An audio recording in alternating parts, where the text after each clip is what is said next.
প্রিয় শিক্ষার্থীবৃন্দরা, Imran's math academy YouTube চ্যানেলের পক্ষ থেকে তোমাদের জানাই আন্তরিক শুভেচ্ছা ও অভিনন্দন।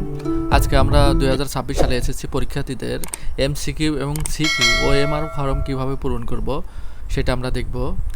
যারা রেগুলার স্টুডেন্ট তাদের এসএসসি পরীক্ষা জীবনের প্রথম হতে যাচ্ছে, সেই ক্ষেত্রে এই ওএমআর পূরণ করতে হলে আমাদের কিছু গুরুত্বপূর্ণ কিছু নিয়মাবলী আছে, সেটা আমাদের ফলো করতে হবে। নিয়মাবলীগুলো হলো, এখানে 1 নম্বর পয়েন্টটি হলো বৃত্তাকার ঘরগুলো এমনভাবে ভরাট করতে হবে যাতে এগুলো ভিতরের লেখাটি দেখা না যায়। সঠিক পদ্ধতি হলো এই বৃত্ত ভরাটটি পুরো বল পয়েন্ট দিয়ে কালো ভরাট করতে হবে। ভুল পদ্ধতি হচ্ছে হালকা ফাঁকা থাকে বা অক্ষরটি দেখা যায়, সেই ক্ষেত্রে এটি হবে না। 2 নম্বর নিয়মটি হচ্ছে বৃত্তাকার ঘরগুলো অবশ্যই বল পয়েন্ট কলম দিয়ে ভরাট করতে হবে। 3 নম্বর উত্তরপত্রে কোনো অবাঞ্ছিত দাগ দেওয়া যাবে না। 4 নম্বর হলো উত্তরপত্রটিকে কোনো অবস্থাতে ভাঁজ করা যাবে না। 5 নম্বর নিয়মটি হলো পরিষ্কার পরিচ্ছন্ন ও ভাঁজবিহীন উত্তরপত্র মেশিনে মূল্যায়নের জন্য অপরিহার্য। 6 নম্বর হলো সেট কোড না লিখলে, বৃত্ত ভরাট না করলে উত্তরপত্র বাতিল হবে। এই 6 নম্বর পয়েন্টে খুবই গুরুত্বপূর্ণ। আমরা খুব সতর্কতার সহিত সেট কোড লিখব এবং অন্য বৃত্ত ভরাটগুলো করব। তাহলে উপরের শুরুতে আমরা যাই। এবার প্রথমত থাকবে এসএসসি পরীক্ষা 2002, এই ঘরটি ফাঁকা থাকবে। আমরা এখানে লিখব হচ্ছে 2006, কলম দিয়ে লিখব 2026। উত্তরপত্রে নির্ধারিত স্থান ব্যতীত কোনো অবাঞ্ছিত দাগ দেওয়া বা কোনো কিছু লেখা যাবে না। অবশ্যই কালো বল পয়েন্ট কলম দিয়ে বৃত্ত ভরাট করতে হবে। তাহলে আমরা অ্যাডমিট কার্ড দেখে বা রেজিস্ট্রেশন, রোল নাম্বার, এগুলো খুব সতর্কতার সহিত পূরণ করব। বিষয় কোড, এই 3টা জিনিস খুব সতর্কতার সহিত অ্যাডমিট কার্ড থেকে করব। আর প্রশ্ন পাওয়ার পর এমসিকিউ আমরা এখানে সেট কোড লিখব, অর্থাৎ গ ঘ ঘ। তাহলে রোল নাম্বার আমরা কোন পাশ থেকে শুরু করব, বাম পাশ থেকে না ডান পাশ থেকে? আমরা সবসময় ডান পাশ থেকে শুরু করব। মনে করি একটি রোল আমি দিলাম 1 2 3 4 5 6, আমাদের ডিজিটগুলো হবে ইংলিশে। তাহলে 1 সংখ্যাটির নিচে সই 1 কোথায় আছে, এখানে আমরা পূরণ করব। 1 সংখ্যাটি বৃত্ত ভরাট করব। একইভাবে এখানে 2 সংখ্যাটি কোথায় আছে, সেইটা 2-র নিচে আমরা 2 বৃত্ত ভরাট করব। সেম 3-র নিচে 3 সংখ্যা বৃত্তটি কোথায় আছে,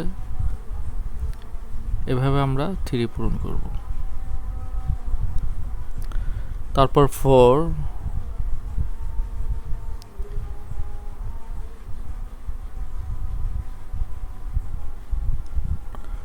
তারপর 5 কোথায় আছে,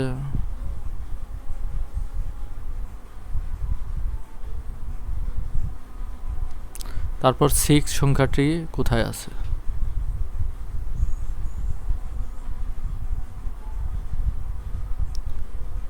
এভাবে প্রত্যেকটি রেজিস্ট্রেশন নাম্বার বিষয় কোড পূরণ করব। এখন দেখা যাচ্ছে আমরা রেজিস্ট্রেশন পূরণ করতে গিয়ে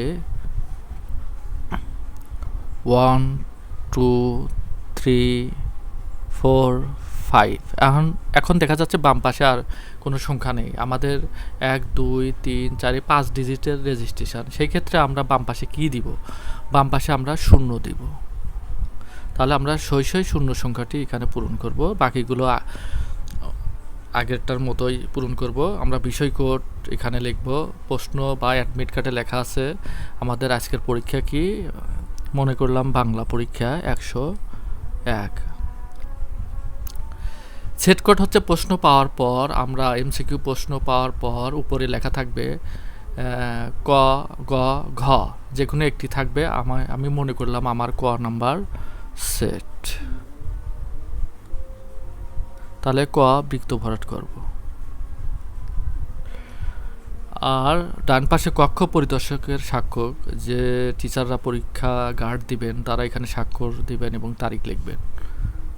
এভাবে আমরা এমসিকিউ পূরণ করব। এখন আমরা সিকিউ কিভাবে পূরণ করব সেটা আমরা দেখব।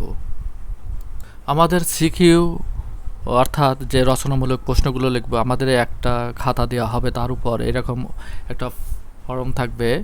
এখানে লেখা থাকবে মাধ্যমিক উচ্চ শিক্ষা বোর্ড, যার যার বোর্ডের সেই নামটা লেখা থাকবে। এখানে এসএসসি এইচএসসি, আমরা এইচএসসি টিক দিব। তারপর আমরা এখানে 2020, বাকিগুলো 2026 অর্থাৎ 26 লিখব। আর নিচে আমরা পরীক্ষা এসএসসি বৃত্ত ভরাট করব, যেহেতু বৃত্তর মতো দেখতে তাই বৃত্ত ভরাট করব। সেম এমসিকিউর মতো রোল, রেজিস্ট্রেশন, বিষয় কোড।